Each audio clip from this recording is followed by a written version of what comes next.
वीर और छाया की सगाई की खुशी ज्यादा दिन नहीं रही। अगले ही दिन वीर को एक रहस्यमय पैकेज मिला। उसमें एक लाल रंग का बिच्छू बना हुआ था और एक नोट। बधाई हो वीर, पर याद रखना, हर खुशी की कीमत चुकानी पड़ती है। तुमने मुझे जेल में डालकर बहुत बड़ी गलती की। अब मेरी बारी है। ईशाना, वीर ने तुरंत अमर सक्सेना को फोन किया। सर, ईशाना वापस आ गई है। अमर सक्सेना गंभीर हो गए। हमें तुरंत एक्शन लेना होगा। छाया ने वीर से कहा, हमें अपनी सगाई की पार्टी रद्द कर देनी चाहिए। नहीं, वीर ने मजबूती से कहा, हम डरकर नहीं जी सकते।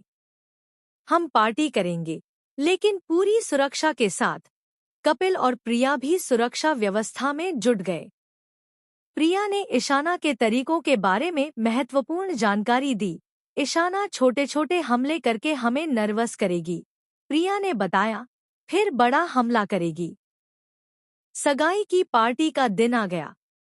वेन्यू को चारों ओर से सुरक्षा कर्मियों ने घेर रखा था। हर मेहमान की छानबीन की जा रही थी। पार्टी शुरू हुई। वीर और छाया सबका स्वागत कर रहे थे। तभी अचानक लाइटें बंद हो गईं। अंधेरे में एक आवाज गूंजी, मुबारक हो वीर, पर यह खुशी तुम्हारे लिए अभिशाप बन जाएगी। लाइटें वापस आईं तो वीर और छाया के सामने एक डेड बॉक्स रखा था। उसमें एक कटा हुआ केक था और उस पर लिखा था, तुम्हारी शादी कभी नहीं हो पाएगी।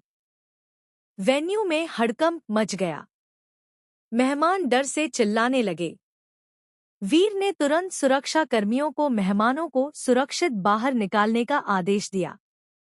छाया, तुम महिलाओं और बच्चों को लेकर बाहर जाओ, वीर ने कहा। नहीं, मैं तुम्हारे साथ रहूंगी, छाया ने दृढ़ता से जवाब दिया।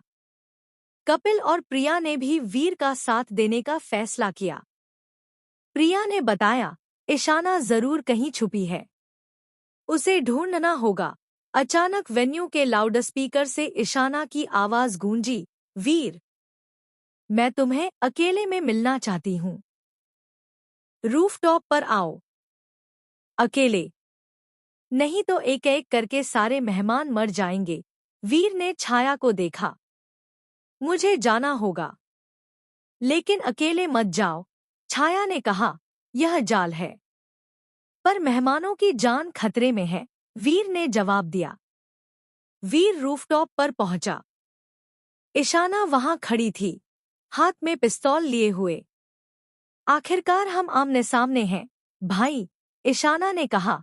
ईशाना, यह सब रोक दो, वीर ने कहा। वीर ने कहा, हम मिलकर रह सकते हैं, अब बहुत देर हो चुकी है, ईशाना ने कहा। आज एक ही जिंदा बचेगा। ईशाना ने पिस्तौल तानी, लेकिन तभी छाया रूफटॉप पर आ गई। ईशाना, रुक जाओ। ईशाना ने पलटकर छाया पर निशाना साधा। वीर ने झपट्टा मारकर छाया को बचाया और ईशाना से भिड़ गया। दोनों के बीच जोरदार मुकाबला हुआ। आखिरकार वीर ने ईशाना को निष्क्रिय कर दिया। लेकिन तभी ईशाना ने हंसते हुए कहा, तुम जीत गए, लेकिन यह युद्ध अभी खत्म नहीं हुआ। मेरे पीछे और भी लोग हैं। ईशाना को हिरासत में लेने के बाद वीर और छाया ने उससे पूछताछ शुरू की, पर ईशाना ने कुछ बोलने से इनकार कर दिया। वह किसकी मदद ले रही थी, इस बारे में हमें पता लगाना होगा, वीर ने कहा। छाया ने ईशाना के फोन और कंप्यूटर की जांच शुरू की। उसे एक नाम मिला, विक्रम सिंह। विक्रम सिंह? वीर ने आश्चर्य से पूछा, क्या यह वही विक्रम सिंह है जो पूर्व रक्षा मंत्री हैं? अमर सक्सेना ने इस जानकारी की पुष्टि की। हाँ, विक्रम सिंह का ईशाना से संबंध है, पर कैसे, यह अभी पता नहीं। वीर और छाया ने विक्रम सिंह के बारे में जानकारी जुटानी शुरू की। पता चला कि विक्रम सिंह के और ईशाना के बीच वित्तीय लेनदेन थे।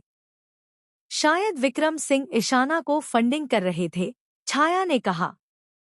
वीर और छाया ने विक्रम सिंह से मुलाकात की।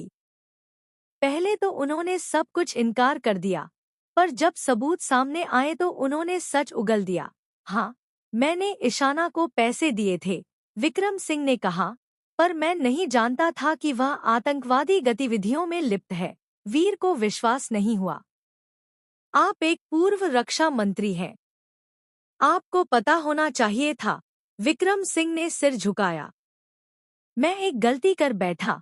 ईशाना और विक्रम सिंह दोनों को हिरासत में ले लिया गया। वीर और छाया अब सच में सुरक्षित थे।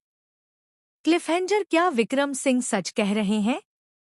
क्या ईशाना के और भी सहयोगी हैं? वीर और छाया की शादी अब हो पाएगी? अगले एपिसोड में वीर छाया की शादी और नई शुरुआत।